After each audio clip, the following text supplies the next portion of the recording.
계속해서 대구에서 전해드립니다.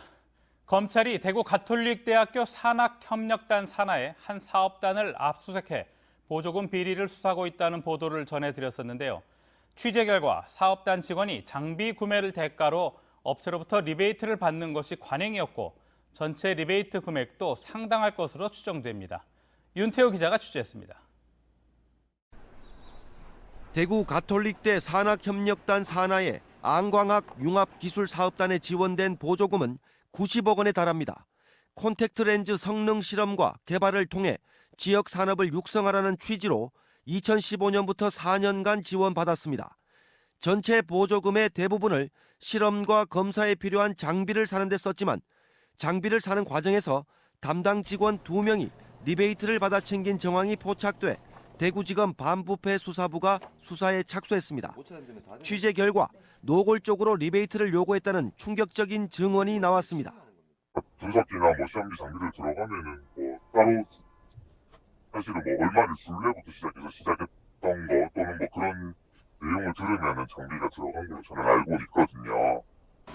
조달청을 통해 최저가 경쟁 입찰로 구매하는 것처럼 보였지만 실제로는 리베이트를 주기로 약속한 업체에 유리하게 조건을 만들어 특정 업체를 선정했다는 주장이 나왔습니다. 그런 다음 업체와 짜고 구매 금액을 부풀려 리베이트를 받아 챙긴 것으로 추정됩니다.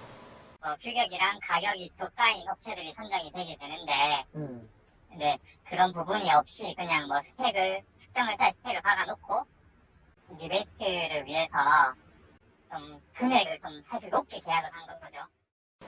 전체 보조금 90억 원 가운데 대부분을 장비에 썼기 때문에 리베이트로 주고받은 돈이 상당할 것이라는 진술도 나왔습니다.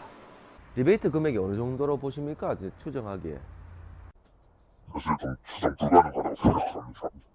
그게 10%든 20%든 그거는 본인들 마음대로 할 수 있었지 않을까요?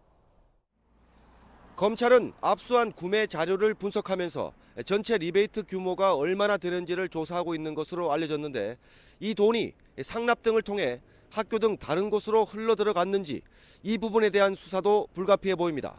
MBC 뉴스 윤태호입니다. 이철우 경상북도 지사가 농촌을 살리자며 청년 일자리 사업을 주요 공약 사업으로 하고 있으나 성과를 위해 너무 조급하게 추진하는 바람에 부작용이 나타나고 있습니다. 이상원 기자가 보도합니다.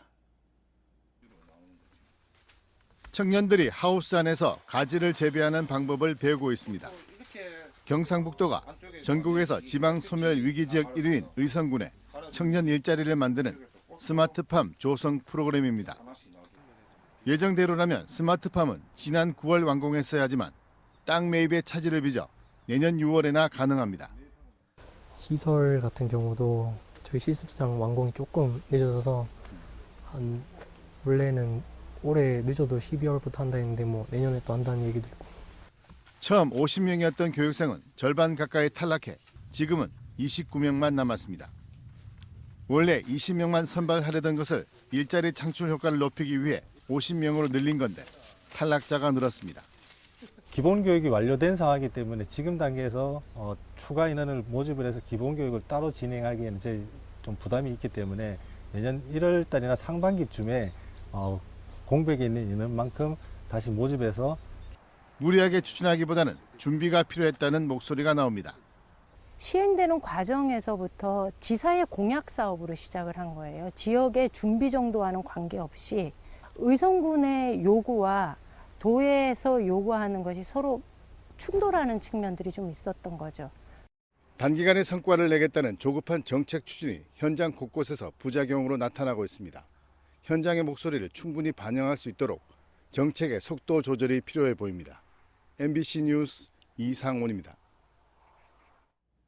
직접 고용을 요구하고 있는 한국도로공사 톨게이트 요금 수납원들이 오늘 더불어민주당 김부겸 의원의 지역구 사무실을 항의 방문했습니다.